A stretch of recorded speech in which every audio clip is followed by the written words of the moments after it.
মুহররম মাসের 10 তারিখ আশুরার দিনে আল্লাহ তাআলা জমিনের মধ্যে অনেক ঘটনা ঘটাইছেন।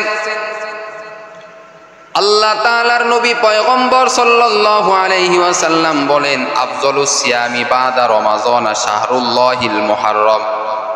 রমজানের পরে সবথেকে উত্তম রোজা হলো মুহররমের 10 তারিখের রোজা।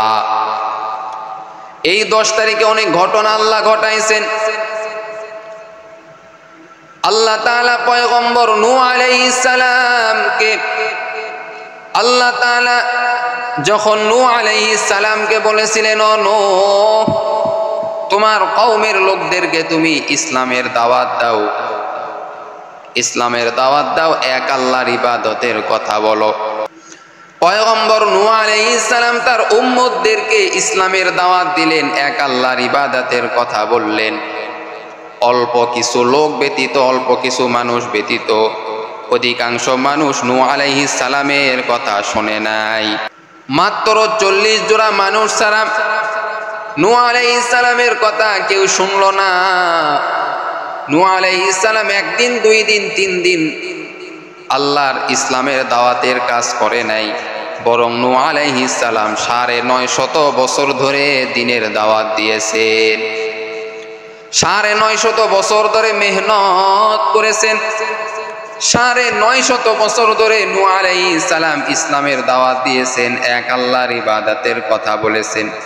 করে নবীর উম্মতের দল এই নূহ আলাইহিস সালাম ইসলামের দাওয়াত দিয়েছেন, সকলকে ইসলামের দাওয়াত দিয়েছেন। অল্প কিছু লোক নূহ আলাইহিস সালামের উপর ঈমান এনেছে, অধিকাংশই কাফের মুশরিক হয়ে গেছে।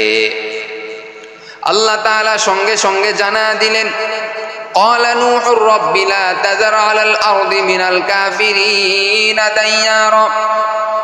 ও পয়গম্বর নূহ, আপনি টেনশন করবেন না, আপনি টেনশন করবেন না, আমি আল্লাহ ওই কাফের মুশরিকদেরকে মহাপ্লাবন দিয়া ধ্বংস করে দিব। আল্লাহ তাআলা তাই করলেন। আল্লাহ তাআলা মহাপ্লাবন শুরু করে দিলেন। এদিকে নূহ আলাইহিস সালামকে আল্লাহ তাআলা একটি নৌকা বানানোর অনুমতি দিয়েছিলেন, নৌকা বানানোর হুকুম করেছিলেন, কারণ যারা ঈমানদার তারা যেন এই নৌকাতে যেন আশ্রয় নিতে পারে।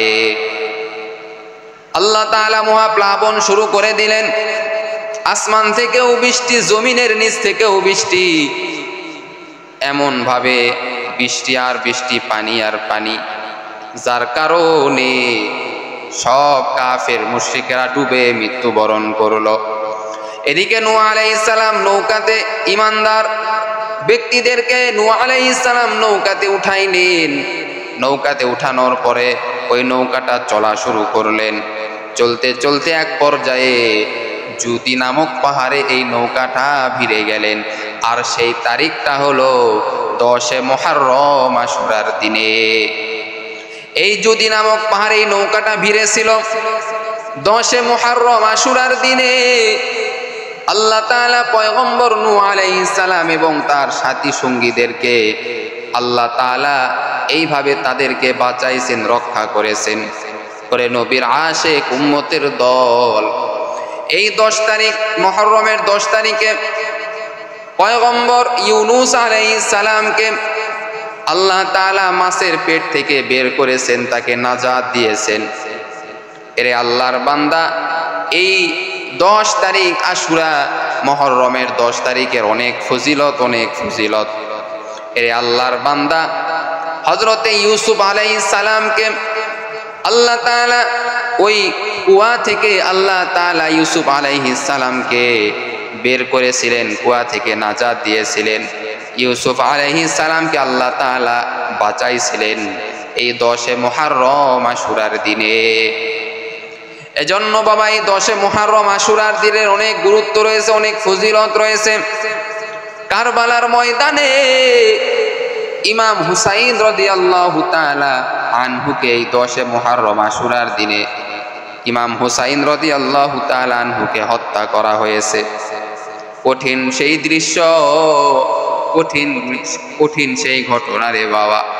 এজন্য বাবা, এই 10 মুহররমকে তোমরা হাসি খেলায় কাটায়া দিও না। 2টা রোজা পালন করো, আল্লাহ তাআলা বলেন, বান্দা, যেই বান্দা 2টা রোজা পালন করবে, মুহররমের 2টা রোজা, মুহররমের 2টা রোজা পালন করবে, 9 তারিখ, 10 তারিখ, 10 তারিখ অথবা 11 তারিখ, এইভাবে 2টা রোজা যারা পালন করবে, আল্লাহ তাআলা তার পূর্বের সব গুনাহ খাতা আল্লাহ মাফ করে দিবে। তার পূর্বের সব গুনাহ খাতা আল্লাহ তাআলা মাফ করে দিবেন যদি আমরা মুহররমের 2টা রোজা পালন করি। অনেক দামি, অনেক গুরুত্বপূর্ণ একটি মাস মুহররম মাস, আল্লাহ তাআলার কাছে অনেক পছন্দনীয় একটি মাস মুহররম মাস। এজন্য আমরা এই মাসে আমরা বেশি বেশি নেক আমল করব, গুনাহ থেকে বেঁচে থাকব এবং আমরা নফল ইবাদত বেশি বেশি করব। আল্লাহ তাআলা আমাদের সকলকে তৌফিক দান করুক। সকলে বলেন আমিন।